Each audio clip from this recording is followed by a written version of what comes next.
ನಮಸ್ಕಾರ, ನೀವು ನೋಡ್ತಿದ್ದೀರಾ 11 ಪ್ರೈಮ್. ನಾನು ಅಶ್ವದೇವಿ. ಗೌರಿ ಗಣೇಶ ಹಬ್ಬದ ಹಿನ್ನೆಲೆ ಊರಿನತ್ತ ಜನ ಸಾಲು ಸಾಲು ರಜೆ ಹಾಕೊಂಡಿದ್ದಾರೆ. ಹಿನ್ನೆಲೆ ಊರಿಗೆ ಜನರು ಹೊರಟಿದ್ದಾರೆ. Majestic satellite bus stop full rush. ಪ್ರಯಾಣಿಕರ ಸುಲಿಗೆಗೆ ಮುಂದಾಗಿವೆ ಖಾಸಗಿ ಬಸ್ಗಳು. ನೋಡಿ, ಹಬ್ಬ ಇದೆ, ರಜೆ ಇದೆ, ಊರಿಗೆ ಹೋಗೋದಕ್ಕೆ ಒಂದು ಕಡೆ ಬಸ್ ಶಾರ್ಟೇಜ್ ಅನ್ನುವಂಥ ಕಂಪ್ಲೇಂಟ್ ಬೇರೆ. ಈ ನಡುವೆ ಖಾಸಗಿ ಬಸ್ಗಳು ಈಗ ವಸೂಲಿಗೆ ಇಳಿದು ಬಿಟ್ಟಿದ್ದಾರೆ. ಒಂದಕ್ಕೆ 2ರಷ್ಟು ಟಿಕೆಟ್ ದರ ಹೆಚ್ಚಿಸಿ ಸುಲಿಗೆ ಮಾಡ್ತಾ ಇವೆ. ಒಂದಷ್ಟು ಜನ ಸ್ಲೀಪರ್ ಕೋಚ್ನಲ್ಲಿ ಹೋಗ್ತಾರೆ. ಬಾಕಿ ದಿನಗಳಂತೆ 600 ರೂಪಾಯಿ 700 ರೂಪಾಯಿ ಇರುತ್ತೆ. ಈ ರೀತಿಯಾಗಿ ಹಬ್ಬದ ಸಮಯಗಳಲ್ಲಿ 1500 2000 ರೂಪಾಯಿ ಹಾಕಿ ಜಡಿತಾರೆ. ಈ ರೀತಿಯಾಗಿ ಸುಲಿಗೆ ಮಾಡೋದು ಖಾಸಗಿ ಬಸ್ಗಳು. ನೋಡಿ, ದೃಶ್ಯದಲ್ಲೂ ಕೂಡ ಗಮನಿಸ್ತಾ ಇದ್ದೀರಿ, ಸಾಲು ಸಾಲು ರಜೆ ಇದೆ. ಸೊ ಹಾಗಾಗಿ ಊರಿನ ಕಡೆಗೆ ಹೊರಟಿದ್ದಾರೆ. ನಮ್ಮ ಪ್ರತಿನಿಧಿ ದೀಪ್ತಿ ತೋಳ್ಪಾಡಿ ಅವರು ಒಂದು ಪ್ರತ್ಯಕ್ಷ ವರದಿ ಮಾಡಿದ್ದಾರೆ, ನೋಡೋಣ ಬನ್ನಿ. ಗೌರಿ ಗಣೇಶ ಹಬ್ಬಕ್ಕೆ ಕ್ಷಣಗಣನೆ ಆರಂಭವಾಗಿದೆ. ನಾಳೆ ಗೌರಿ ವ್ರತ. ಹೀಗಾಗಿ ಬೆಂಗಳೂರಿನಲ್ಲಿರುವಂತಹ ಸಾಕಷ್ಟು ಜನ ತಮ್ಮ ಊರಿಗೆ ಹೋಗಿ ಹಬ್ಬವನ್ನು ಆಚರಿಸೋದಕ್ಕೆ ಮುಂದಾಗಿದ್ದಾರೆ. ಸದ್ಯ ನಾನೀಗ ಮೆಜೆಸ್ಟಿಕ್ನ KSRTC ಬಸ್ ನಿಲ್ದಾಣದ ಬಳಿ ಇದ್ದೀನಿ. ಯಾವ ರೀತಿಯಾಗಿ ಜನ ಇದ್ದಾರೆ ಅಂತ ನೀವು ನೋಡ್ಬೋದು. ಟರ್ಮಿನಲ್ 2ನಲ್ಲಿದ್ದೀನಿ. ಬೇರೆ ಬೇರೆ ಕಡೆಗಳಿಗೆ ಹೋಗಲಿಕ್ಕೆ ಮುಖ್ಯವಾಗಿ ಕುಕ್ಕೆ ಸುಬ್ರಹ್ಮಣ್ಯ, ಧರ್ಮಸ್ಥಳ, ಸುಳ್ಯ, ಕಟೀಲು, ಈ ಭಾಗಕ್ಕೆ ಕಾಸರಗೋಡು, ಪುತ್ತೂರು ಈ ಭಾಗಕ್ಕೆ ಹೋಗುವಂತಹ ಜನ ಎಲ್ಲ ಇದೀಗ ಬಸ್ಗಾಗಿ ಕಾಯ್ತಾ ಇದ್ದಾರೆ. ಹಬ್ಬದ ಪ್ರಯುಕ್ತವಾಗಿ ಸರಿಸುಮಾರು 1500ಕ್ಕೂ ಹೆಚ್ಚುವರಿ ಬಸ್ಗಳನ್ನು KSRTC ಕಡೆಯಿಂದ ಈ ಬಾರಿ ನಿಯೋಜನೆ ಮಾಡಿರುವಂಥದ್ದು. ಪ್ರಮುಖವಾಗಿ ಇವತ್ತು, ನಾಳೆ, ನಾಡಿದ್ದು, ಜೊತೆಗೆ ವೀಕೆಂಡ್ ಬರುವಂತಹ ಹಿನ್ನೆಲೆಯಲ್ಲಿ ಜನಕ್ಕೆ ಅನುಕೂಲ ಆಗಲಿ ಅನ್ನೋ ದೃಷ್ಟಿಯಿಂದ ಹೆಚ್ಚುವರಿ 1500 ಬಸ್ಗಳನ್ನು ನಿಯೋಜನೆ ಮಾಡಿದ್ದಾರೆ. ಕೆಲವರು ಪ್ರೀ ಬುಕ್ಕಿಂಗನ್ನು ಮಾಡಿದ್ದಾರೆ. ಬೆಂಗಳೂರಿಂದ ಸಾಕಷ್ಟು ಜನ ತಮ್ಮ ಊರುಗಳತ್ತ ಪಯಣವನ್ನ ಬೆಳೆಸಿರುವಂಥದ್ದು. ಕ್ಯಾಮ್ರಾ ಪರ್ಸನ್ ಮಧು ಆರ್ಯ ಜೊತೆ ದೀಪ್ತಿ ತೋಳ್ಪಾಡಿ, ರಿಪಬ್ಲಿಕ್ ಕನ್ನಡ, ಬೆಂಗಳೂರು. ಇಲ್ಲಿಂದ ನಮ್ಮ ಬಸ್ ನಿಲ್ದಾಣದಿಂದ ಸುಮಾರು 850ರಿಂದ 1000 ಬಸ್ಗಳ ಹೆಚ್ಚುವರಿ ಕಾರ್ಯಾಚರಣೆ ಇದೆ. ಇದಲ್ಲದೆ ಮೈಸೂರು ರಸ್ತೆ ಬಸ್ ನಿಲ್ದಾಣದಿಂದಲೂ ಸಹ ನಾವು ಸುಮಾರು 350ರಿಂದ 400 ಬಸ್ಗಳ ಹೆಚ್ಚುವರಿ ಕಾರ್ಯಾಚರಣೆ ಇದೆ ನಮ್ಮದು.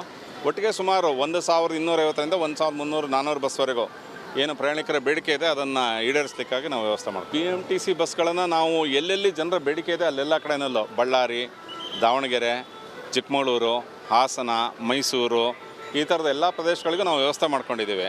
ಪ್ರಯಾಣಿಕರ ದಟ್ಟಣೆಯನ್ನು ಆಧರಿಸಿ, ಅದರ ಡಿಮಾಂಡನ್ನು ಆಧರಿಸಿ ನಾವು ಕಾರ್ಯಾಚರಣೆ ಮಾಡ್ತೀವಿ.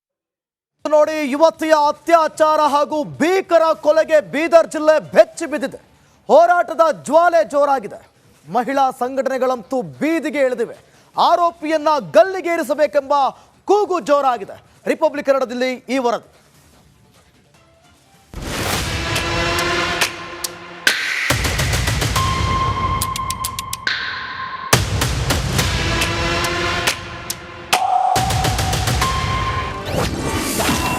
ಯುವತಿ ಅತ್ಯಾಚಾರ ಎಸಗಿ ಕೊಲೆ ಪ್ರಕರಣ. 3 ಆರೋಪಿಗಳನ್ನ ಬಂಧಿಸಿದ ಖಾಕಿ. ಬೀದರ್ ಜಿಲ್ಲೆಯಾದ್ಯಂತ ಹೋರಾಟದ ಕಿಚ್ಚು. ಅದೊಂದು ನೀಚ ಕೃತ್ಯಕ್ಕೆ ಇಡೀ ಬೀದರ್ ಅಕ್ಷರಶಃ ಬೆಚ್ಚಿಬಿದ್ದಿದೆ.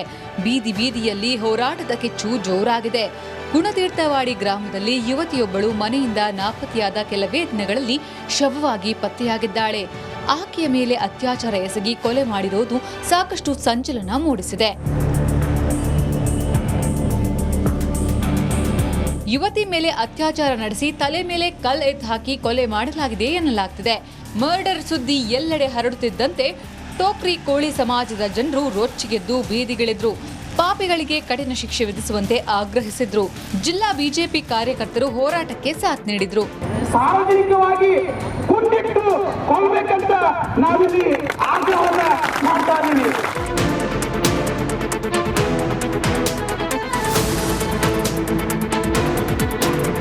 ಜಿಲ್ಲಾ ಉಸ್ತುವಾರಿ ಸಚಿವ ಈಶ್ವರ್ ಖಂಡ್ರೆ, ಶಾಸಕ ಶರಣು ಸಲಗಾರ ಯುವತಿ ಮನೆಗೆ ಭೇಟಿ ನೀಡಿ ಕುಟುಂಬಸ್ಥರಿಗೆ ಸಾಂತ್ವನ ಹೇಳಿದ್ರು. ಸಚಿವ ಖಂಡ್ರೆ ಹಾಗೂ ಶಾಸಕ ಸಲಗಾರ ವೈಯಕ್ತಿಕವಾಗಿ ತಲಾ 1 ಲಕ್ಷ ಪರಿಹಾರ ನೀಡುವುದಾಗಿ ಘೋಷಿಸಿದ್ರು. ಈ ಒಂದು ಪ್ರಕರಣದಲ್ಲಿ ಆರೋಪಿಗೆ ತಕ್ಷಣ ದಸ್ತಗಿರಿ ಮಾಡಬೇಕು, ಜೊತೆಯಲ್ಲಿದ್ದವರಿಗೂ ದಸ್ತಗಿರಿ ಮಾಡಬೇಕು, ಮತ್ತು ಅತ್ಯಂತ ಕಠಿಣವಾದಂಥ ಶಿಕ್ಷೆ ಆಗುವಂಥ ರೀತಿಯಲ್ಲಿ ನೀವು ಎವಿಡೆನ್ಸ್ ಆಗಲಿ ಮತ್ತೊಂದಾಗಲಿ ಸಿದ್ಧಪಡಿಸಬೇಕು ಅನ್ನುವಂಥ ಸೂಚನೆಯನ್ನು ಕೊಟ್ಟಿದ್ದೇನೆ. ಕೂಡಲೇ ಎಚ್ಚೆತ್ತ ಜಿಲ್ಲಾ ಪೊಲೀಸ್ ಇಲಾಖೆ 3 ಆರೋಪಿಗಳನ್ನ ಹೆಡೆಮುರಿ ಕಟ್ಟಿದೆ. ಯುವತಿ ಕೊಲೆ ಕೇಸ್ ಆರೋಪಿಗಳಿಗೆ ಕಠಿಣ ಶಿಕ್ಷೆ ಆಗುತ್ತಾ ಅನ್ನೋದೇ ಯಕ್ಷ ಪ್ರಶ್ನೆಯಾಗಿದೆ. ಮಲ್ಲಿಕಾರ್ಜುನ ಮರಕಲೆ, ರಿಪಬ್ಲಿಕ್ ಕನ್ನಡ, ಬೀದರ್.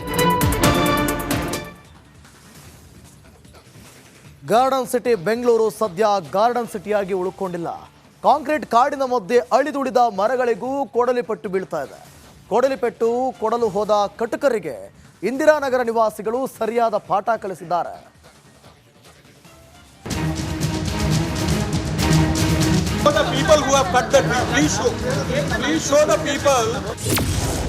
ಗಾರ್ಡನ್ ಸಿಟಿಯಲ್ಲಿ ಮರಗಳ ಮಾರಣ ಹೋಮ, ಮರಕ್ಕೆ ಕೊಡ್ಲಿ ಪೆಟ್ಟು, ಸಾರ್ವಜನಿಕರ ಪ್ರತಿಭಟನೆ. ಕಾಂಕ್ರೀಟ್ ನಾಡಾಗಿರುವ ಬೆಂಗಳೂರಲ್ಲಿ ನಿತ್ಯ ಮರಗಳ ಮಾರಣ ಹೋಮ ನಡೀತಾ ಇದೆ. ಮರಗಳನ್ನ ನೆಲಕ್ಕುರುಳಿಸುವ ದುರುಳರಿಗೆ ಶಿಕ್ಷೆ ನೀಡಬೇಕಾಗಿರುವ ಅಧಿಕಾರಿಗಳೇ ಮರಗಳ್ಳರ ಪರ ನಿಂತಿದ್ದಾರಾ ಅನ್ನೋ ಅನುಮಾನ ಕಾಡ್ತಾ ಇದೆ. ಇಂದಿರಾನಗರದ ಡಿಫೆನ್ಸ್ ಕಾಲೋನಿಯ 1ನೇ ಕ್ರಾಸ್ನಲ್ಲಿರುವ ಗುಲ್ಮೋಹರ್ ಮರ ಕಟ್ಟಡಕ್ಕೆ ಅಡ್ಡಿಪಡಿಸ್ತಾ ಇದೆ ಅನ್ನೋ ಕಾರಣಕ್ಕೆ ನೆಲಕ್ಕುರುಳಿಸುವ ಪ್ಲಾನ್ ನಡೆದಿದೆ. ಖುದ್ದು ಬಿಬಿಎಂಪಿ ಪೂರ್ವವಲಯ ಅರಣ್ಯಾಧಿಕಾರಿ ಮರ ಕಡಿಯೋದಕ್ಕೆ ಪರ್ಮಿಷನ್ ಕೊಟ್ಟಿದ್ದಾರೆ. ಈ ಮರಕ್ಕೆ ತುಂಬಾ ವಯಸ್ಸಾಗಿದೆ, ಯಾವಾಗ ಬೇಕಾದರೂ ಮರ ನೆಲಕ್ಕೆ ಉರುಳಿ ಅಪಾಯ ಆಗಬಹುದು ಅಂತ ದೂರು ನೀಡಿ ಅನುಮತಿ ಪಡೆಯಲಾಗಿದೆ. ಬಿಲ್ಡಿಂಗ್ ಒಳಗಡೆ ಹೋಗೋದಕ್ಕೆ ಮತ್ತು ಬಿಲ್ಡಿಂಗಿಂದ ಹೊರಗಡೆ ಬರೋದಕ್ಕೆ ಅದು ಅಡ್ಡಲಾಗಿ ಮರ ಇದೆ. ಆ ಸ್ಟೇರ್ ಕೇಸಿಂದ ಹೊರಗಡೆ ಬರೋದಕ್ಕೆ ಆಗಲ್ಲ. ಆ ಕಾರಣಕ್ಕೆ ಅದನ್ನು BBMPಗೆ ಪರ್ಮಿಷನ್ ಕೇಳಿದ್ದೀವಿ. ಆಯಿತು, ಕೇಳಿದ್ವಿ. ಲಾಸ್ಟ್ ಒಂದು ವರ್ಷದಿಂದ ಕೇಳಿದ್ದೀವಿ. ನಾವು ರೇಂಜರ್ ಆಫೀಸರ್ ಮಹೇಲಲ್ಲಿ ಕೇಳಿದ್ದೀವಿ. ಅವರು ಅದನ್ನೆಲ್ಲ ಪರಿಶೀಲನೆ ಮಾಡಿ, ಸ್ಥಳ ಪರಿಶೀಲನೆ ಮಾಡಿ ಬಂದು ನೋಡಿ ಅದನ್ನು ಅನುಮತಿ ಕೊಟ್ಟಿದ್ದಾರೆ. ಅನುಮತಿ ತಗೊಂಡು BBMP ಅವರನ್ನೇ ಕರೆಸಿ ನಾವು ಅದನ್ನು ಮರ ಕಟ್ ಮಾಡೋದಕ್ಕೆ ಪ್ರಾರಂಭ ಮಾಡಿದ್ವಿ. ಅದಾದ ನಂತರ ಪಕ್ಕದ ಅಪಾರ್ಟ್ಮೆಂಟ್ನವರು 1-2 ದಿನ ನಿಲ್ಲಿಸಿ ಅಂತ ಹೇಳಿದರು. ಅದಕ್ಕೆ ನಿಲ್ಲಿಸಿದ್ವಿ. ಮತ್ತು ಈಗ ಅವ್ರು ಬಂದು ಅದನ್ನು ಮರ ಕಟ್ ಮಾಡೋದೇ ಬೇಡ ಅಂತ ಅವ್ರು ಹೇಳ್ತಾ ಇದ್ದಾರೆ. ನಾವು ಅದನ್ನ ಹೇಳ್ತಾ ಇದ್ದೀವಿ ಅವರಿಗೆ, ಈಗ ಅಟ್ಲೀಸ್ಟ್ ಮತ್ತೆ ಪರಿಶೀಲನೆ ಮಾಡಲಿ.